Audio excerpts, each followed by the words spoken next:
Did you guys know that my first sim racing upload on YouTube was in 2012, which is 12 years ago? You're so old. The reason why I'm telling you that is because the other day my good friend and real-life racing teammate Steve Brown, otherwise known as Super GT, uploaded a video sort of going over his YouTube career, how he got to the point he is now and how he became a racing driver. And I thought, That's such a good idea. I thought of it. you guys might be interested in hearing my story. After all, for some reason you're subscribed to my channel, so I might as well go over how I got here, how I became a full-time YouTuber, and how I somehow became a racing driver despite having no racing background at all, and my first car race being a couple of days before my 30th birthday. Let's start at the start. How did I get into racing? Why did I pick cars going around in circles as my hyper-focus for my entire life? Well, when I was young, I have this very vivid memory of being about 4 or 5 years old. So this would be about 95, 96, around there. I'm going to guess it was 96 because the memory is of watching what I now know to be a Goodyear logo spinning around on a tyre. And I was absolutely, I don't know, captured by this spinning logo like a pair of keys in front of a kid, basically. And I got very interested in this white and blue car racing against this red car. And of course, F1 fans are going to know that was Michael Schumacher and Damon Hill in 96 going toe to toe. I used to love watching that. And that was one of my earliest memories, is watching racing. And ever since then, I've been completely obsessed. Every sort of racing game as a young kid I got my hands on, and I played the ever-loving, I played it a lot, alright? We're talking the original Gran Turismo, we're talking Ridge Racer Revolution and the original Ridge Racer. I used to have a demo for Formula 1 95, which I played absolutely tons of, and then it all sort of started for me with a game called Formula 1 97.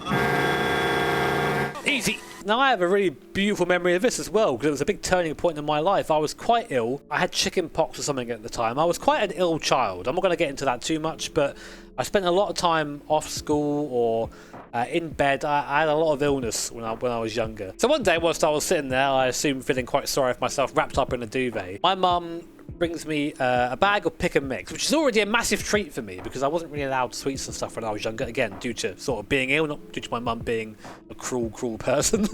And I noticed that the bag was quite heavy, heavier than it would be if you had just sweets in there. Inside this pick and mix bag was F1 97. Now, to say I played this game to death would be an understatement. I remember being about 8 or 9 years old and doing full distance races, because I thought it was the coolest thing to see how the race would progress and seeing how the cars would find themselves after that race distance, how many retirements there would be, and I was just completely obsessed with that kind of thing. But we'll flash forward a few years now and talk about YouTube a little bit.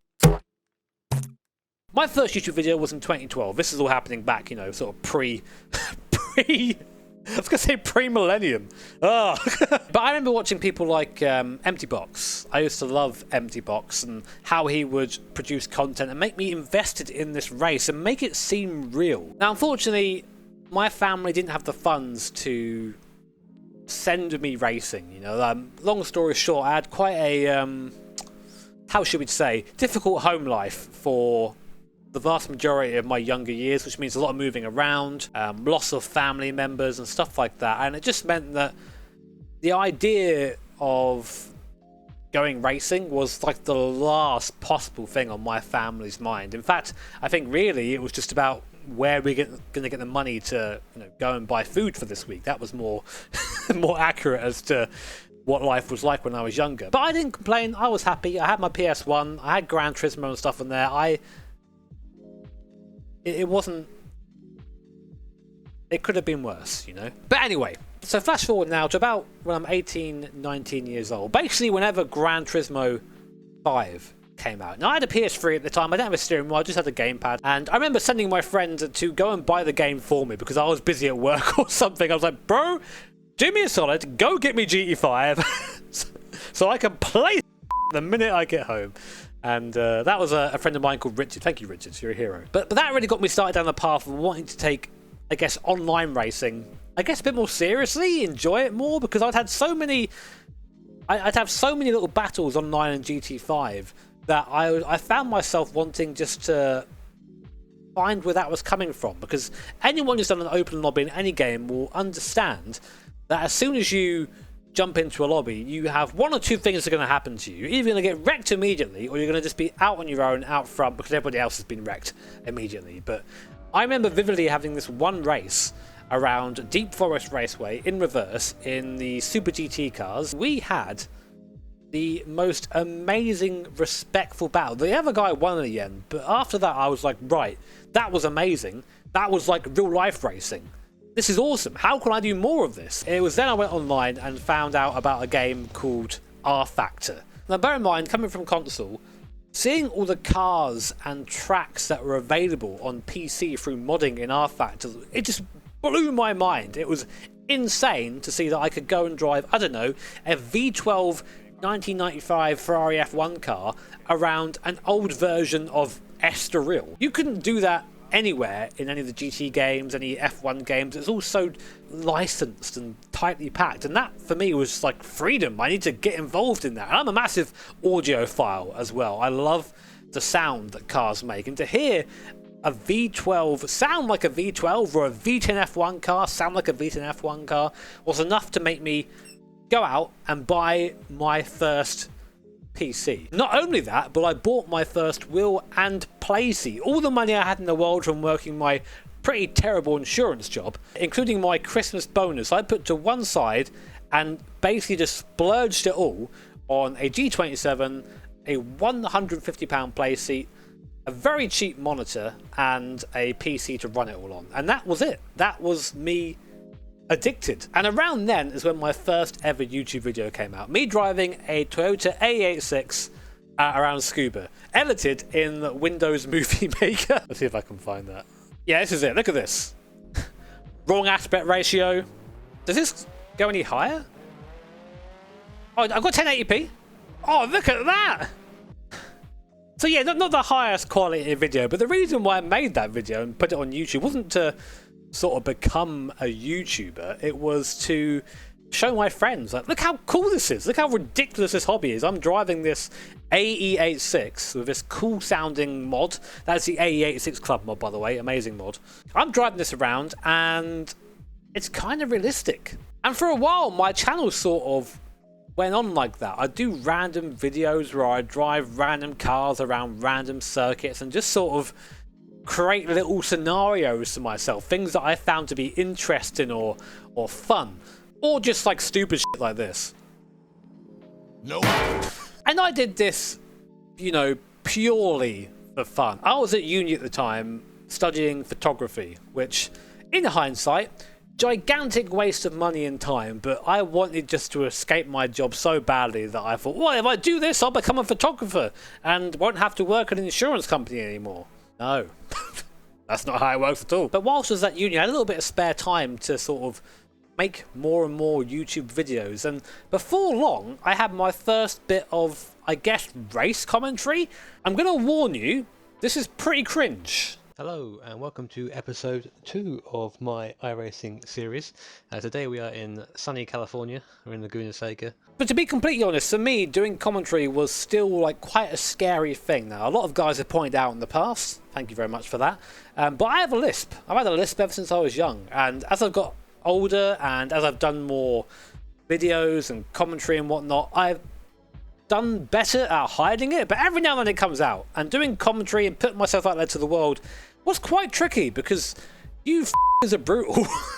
That first commentary video was part of my first ever YouTube series called Let's Race iRacing. I remember around then is when I got my first video with over 1,000 views, which was my first part of Let's Race iRacing. And that was amazing to me. I remember my original goal on YouTube was to get to 100 subscribers. I thought, man, if that's possible, then that's just like a massive feat to have that many subscribers in my mind. And that came, I guess, fairly quickly. I had 100 subscribers before I knew it. So I decided, as a little bit of a reward, to do my first ever face cam video, again, about 11 years ago. Look at him go. Look at him try hard. Something to notice here is I used to have my my hands up on the wheel like this because I thought it was cool, because Jean Lacey did it. Don't do that.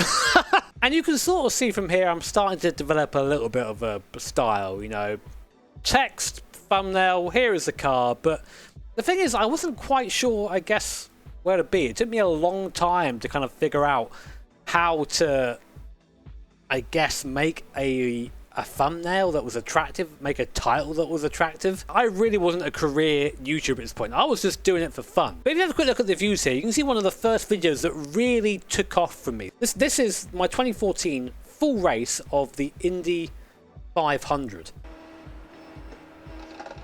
Everyone, Adam Morton taking the inside line. I hit the grass again a bit there. Where did I even finish in this? I don't think it was very... I think I got killed at some point. I think I had P5. I think this guy beat me to the line, this Blair guy. Come on! Oh. Man, Blair, that was fantastic.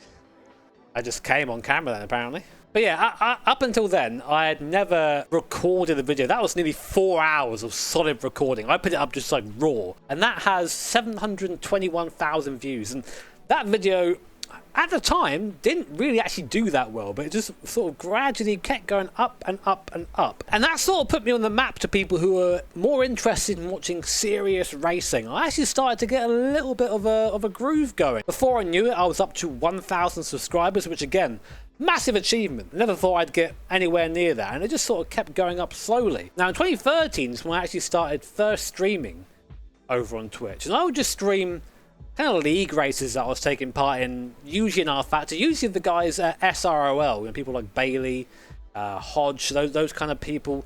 They all came from this one community that I joined all this time ago, and this is how that looked. You know, look, this is the best quality we had. And actually, interesting fun fact, back then I had a gamepad. My steering wheel had broken, so I was just driving on a gamepad for the entire time.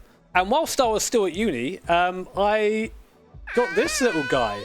This car, believe it or not, is minty. My crazy, insane time attack / MX-5 race car.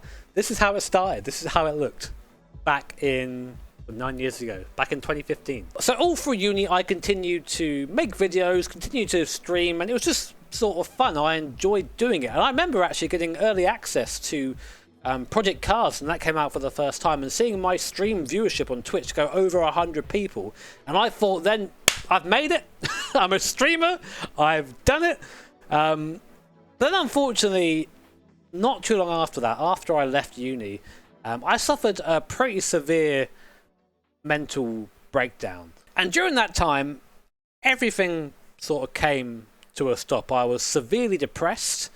I was doing stupid shit like drinking every night and hurting myself most nights, and just really in a very dark, very bad place. And the last thing on my mind then was YouTube, making videos or streaming. Yeah, I would still log on every now and then, still upload the odd video, still upload the odd stream, because I don't know, it felt like a way for me to be a bit more connected to people in what was a really tough time, honestly. In 2015 and 2015, I had a pretty big life event happen to me, and I became severely depressed, to the point where I'd say it was a full-blown kind of mental breakdown, where police had to come to my house and intervene. I had to go to A&E and be supervised for a while. I would do silly things to myself over this period of time, like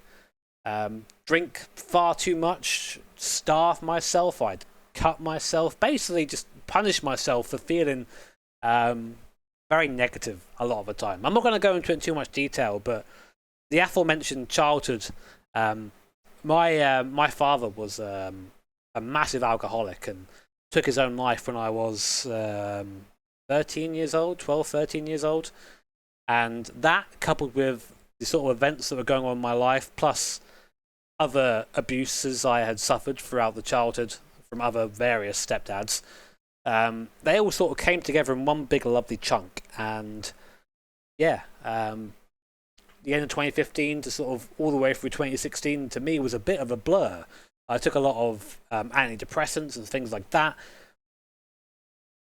to try and make things better again, but in my experience anyway, it just made things kind of numb and nothing really progressed. Now, The reason why I'm telling you this is not for sympathy. I'm at peace with those things. They happened a long time ago in my life, but it's because it's a part of my story and how I became a YouTuber. Because when I was in that period of feeling my lowest and feeling really sad and really depressed, the thing that I did to keep myself from doing something very silly was fool myself into thinking that I was being productive. I wanted not to feel like I was being a drain on my parents who I was living with. This was who I was living with at the time. This is actually the how the shed era got started. This is how I ended up in the shed, which I'll talk about in a minute.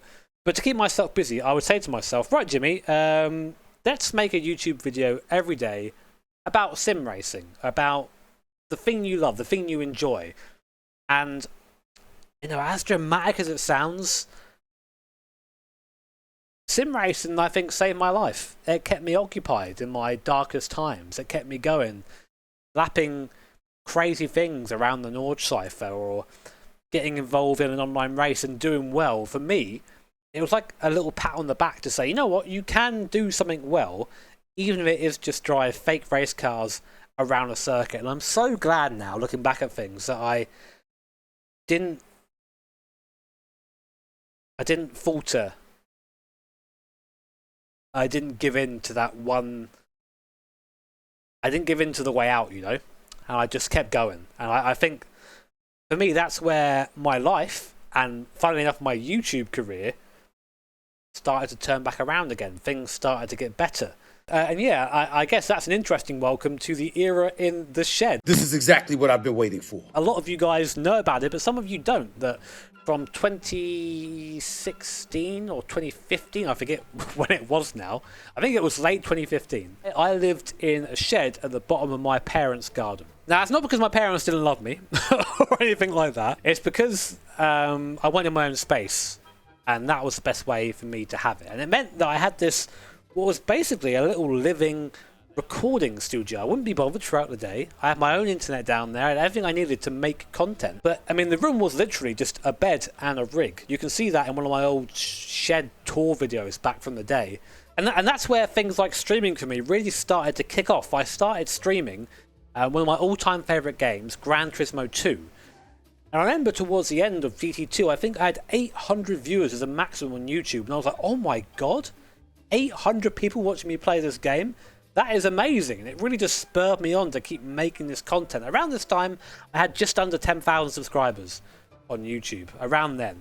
And then, Gran Turismo 3 happened, and that was probably the biggest turning point for my YouTube channel. Now, keep in mind, at this time, I still had, I think it was under 10,000 subscribers. And my first YouTube stream had over 2,000 viewers for my first part of GT3. I remember how insane it was, also how toxic the chat was. I was not ready.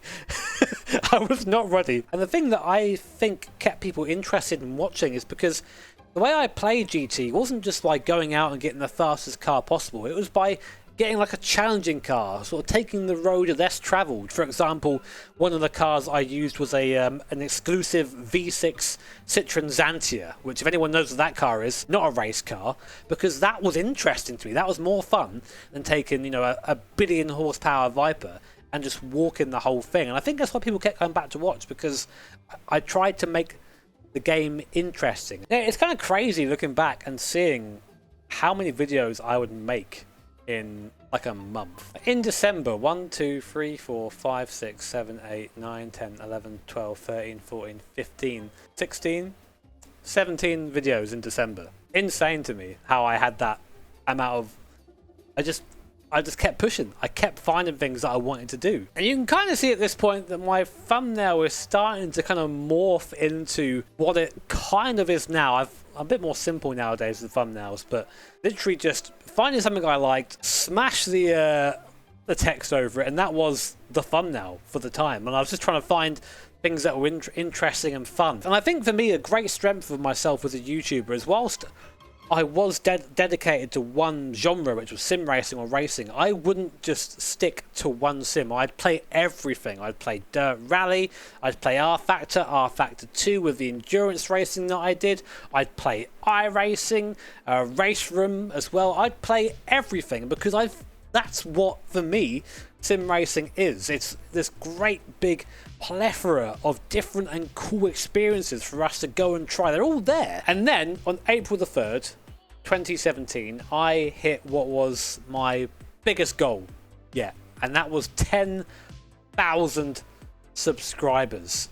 An amazing goal for me. I think for me 10k meant I was a big time YouTuber and I'd somehow got to this point. But that's not where it ended. From 10,000, it sort of just did this. It kept climbing and climbing and climbing. And it's around this time that I really started to invest in what I was doing. I bought myself a brand new direct drive wheel, a OSW wheel that cost me pretty much all the money I had in my bank account at that point. And I got my first ever sponsorship as well from... This video is made possible by the following sponsors. Kissing World, who gave me this sim rig that I still use today, and a set of their pedals. So I went from what was a fairly basic sim rig setup, which was a T500 and a very wonky play seat, to having this very high-end setup just like that. And that really spurred me on. That really made me take making YouTube content seriously. And it was around this time that I realized from streaming and from making videos that I was actually making the same money that I had been making from a part-time job that I was at. I was working at supermarkets, stacking shelves at night at this point. So I decided that, okay, it's time to really put all my eggs in this basket here. I've really got nothing to lose. At the time, I was living in my overdraft in a shed in my parents' house. Like, what else could go wrong? So I just threw myself 100% at content creation. And I still remember today the time that my subscribers ticked over to overtake Empty Box, which for me was like the biggest thing. He was the biggest guy in sim racing, and to me is still one of the sim racing goats. And I remember ticking over that and thinking, oh my god, now what? Just keep going, I guess. It's kind of crazy looking back at this now, looking back at all these videos, because for me they all came so easily back then. It was so easy to pick out a video idea and just do it and enjoy it for what it was and not care if the video did well or not. It's so different to how the experience of being a full-time YouTuber is today, where everything feels like it's created and crafted. It felt so much...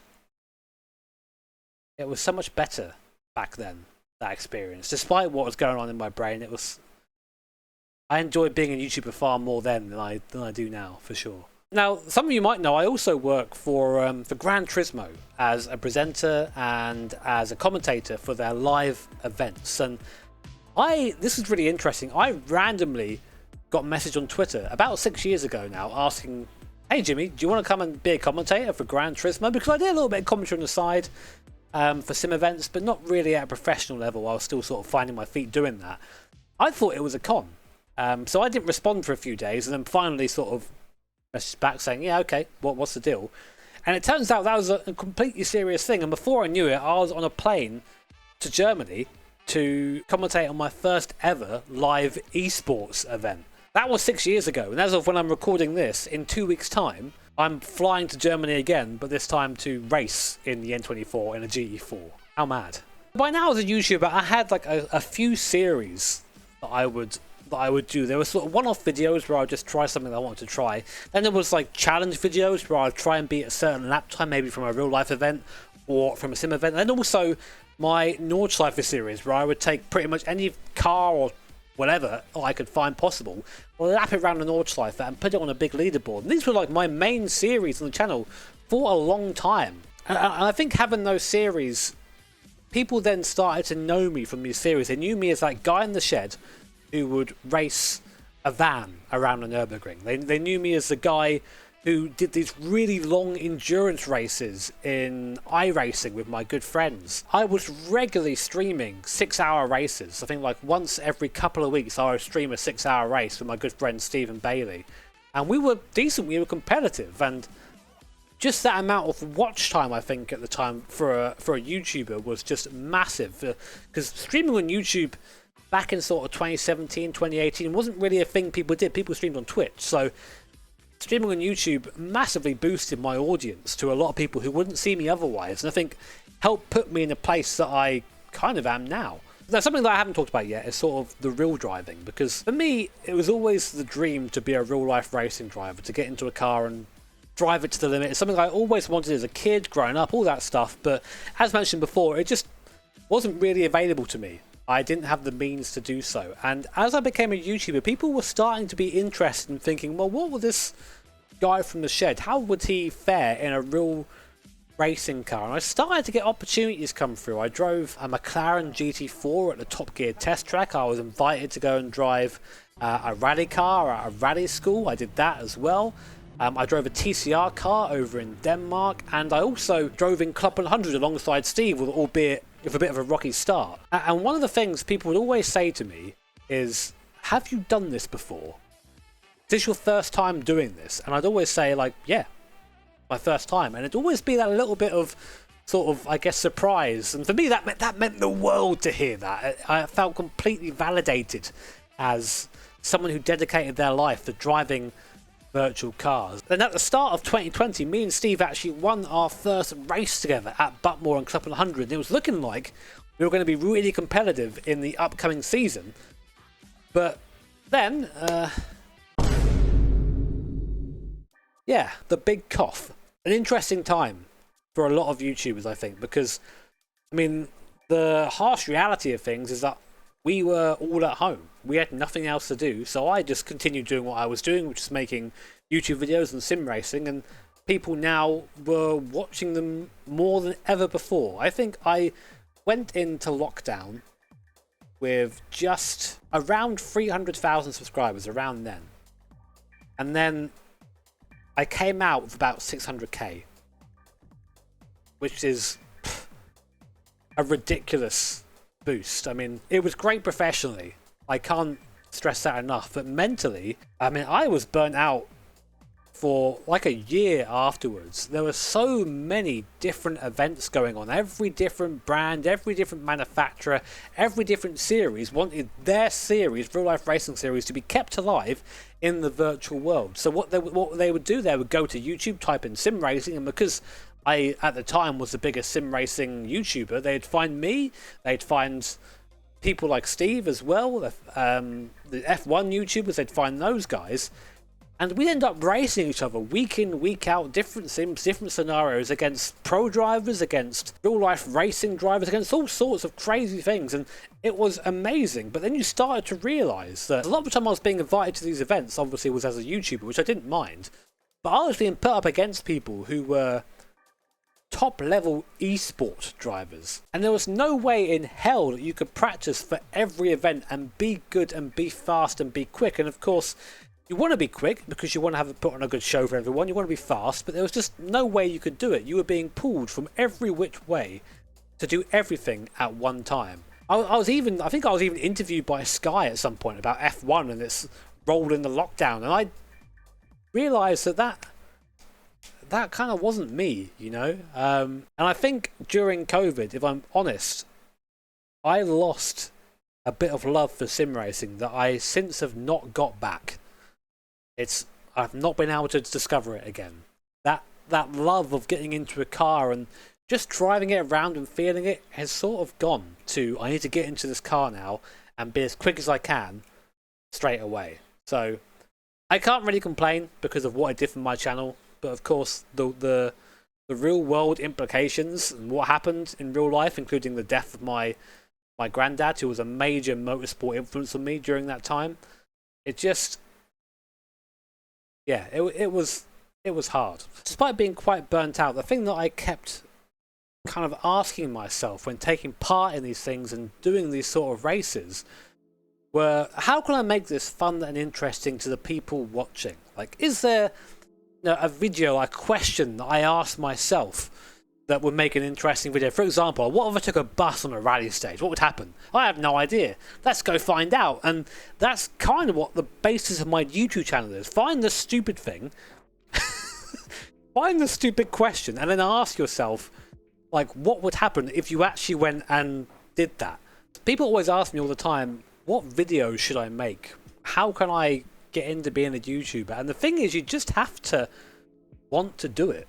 You have to want to show people or share your interest in the subject you are passionate about. For me, it's always been racing. It's always been cars, and it feels natural for me to show you and talk about the things that I talk about, because that's the stuff that I am into. That's the stuff that I like. But all this leads me to 2021, the year that I guess I finally became a racing driver. And people ask me how this happened, and the true answer is I don't really know. One day I just got a phone call from the boss of Praga saying to me, hey, you want to come and race this year? And I thought it was a joke. I thought that he was winding me up. I thought that originally it was just a call to ask me sort of market that thing and show the car off, because I got those sort of calls all the time in that period of my career. But then suddenly there I was sitting in a Praga at Anglesey doing my first ever laps in the car, and I can't tell you how scared I was. Like, I can't pretend to say that I was cool and macho and took it all in my stride, but I was massively out of my comfort zone. In fact, actually, the night before the test, I considered just leaving a note and going, because I was so nervous and so scared about the possibility of destroying this very expensive race car, because I just didn't think I had the ability in me. But after a little bit of time, and it did take time, it took a few races for me to understand how to drive a real-life car properly.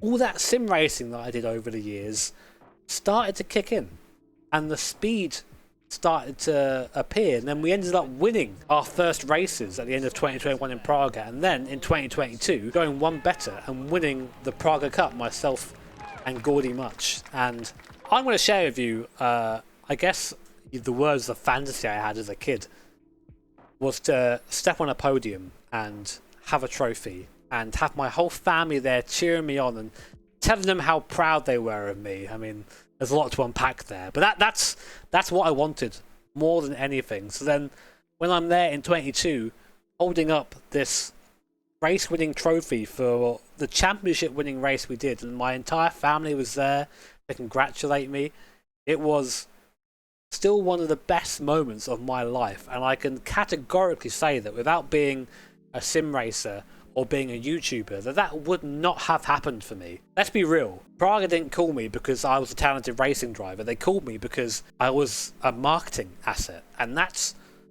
really what racing is all about. It's not about winning the race unless you're the top 1% of racing drivers. It's about selling something. It's about showing sponsors off to the world in a spectacular way. It's why all race cars are stickered up to buggery. And what's a better way of getting a name out there for a car or manufacturer than having a YouTuber plaster it all over their channel and for people to see in depth what that car is like, what that championship is like. And that's sort of then what happened with Bilstein. I remember getting a call from Misha saying, hey Jimmy, we've seen that you've done well this year. Do you want to race the Nürburgring in 2023? And of course, again, I said yes. Of course I do. But then reality sets in that is how racing kind of works. It's just a phone call sometimes. And that sort of leads me to where I am now, driving a GT4, getting ready to race the Nürburgring in less than 2 weeks' time. It's kind of insane. But where do I see YouTube now, as someone who's been doing it for a very long time? Honestly, with YouTube, I'm at a point now where I've kind of stopped pushing as hard as I used to. I've been doing this for a very long time now, and sim racing is only so big. Given that I've had the pleasure and privilege to go drive in a real life race car and document that, I find myself in this weird spot where I don't think people consider me to be a sim guy anymore, not fully, but people also don't really see me as a racing driver either. So I'm sort of in this weird purgatory in between where whichever content I make, it doesn't feel like it hits any sort of target audience anymore. The problem is I'm still the same goofy dickhead that I've been for the last 10 years or so, and real life racing doesn't really have that much room for goofy dickheads, honestly, especially when you're dealing with sort of big companies who want you to show them off in a positive light. You have to kind of be a certain way. And when it comes to sim racing, I have to be honest that winning a race in sim doesn't have that same feel-good feeling anymore. I don't know why. But I have to be honest that when it comes to sim racing, whilst I still love the wheel-to-wheel racing, I don't really care about the result anymore. I used to really... like, when I won a race in sim, it would make me happy for the next few days. Now, it's just like, cool, nice, I won that. And I think that's because, again, I've had this just amazing opportunity to go and do that in real life. Regardless of any of that, though, I have had just the best time over the last, I don't know, since I've been full-time. The last, like, 6 years or so, despite having some ups and downs mentally still, which unfortunately I'm going to have probably forever, but I've got to meet so many cool, amazing people, share my hobby and passion with nearly 1 million people on YouTube now, and racing across the world, racing at one of the best racetracks ever made, and doing this all because I started to make videos to keep myself sane in a shed at the bottom of my mum's garden. I know that a lot of the time it's easy for YouTubers to dislike YouTube, especially when you're a creator, because sometimes a lot of the things that happen on YouTube don't make sense or have no reason behind them and you can't understand them. But without this website, I honestly don't know what I'd be doing now, or, to sound a bit dramatic, whether I'd even still be here or not. So I'm so thankful to everyone who has been a part of this journey for me, for anyone who's commented in the video, been in the live stream, even just flicked on and said hello, you're all part of this crazy journey that I've had the, I don't know, overwhelming good luck to be on. Anyway, that was a bit of a ramble. Hope you guys enjoyed a bit of an insight into, I guess, what it's been like to that's then transitioned into something completely different. If you have any questions about any of what I've said, or you're just curious about anything, let me know in the comments down below and I will be sure to answer. Take care, have an awesome day. See you next time.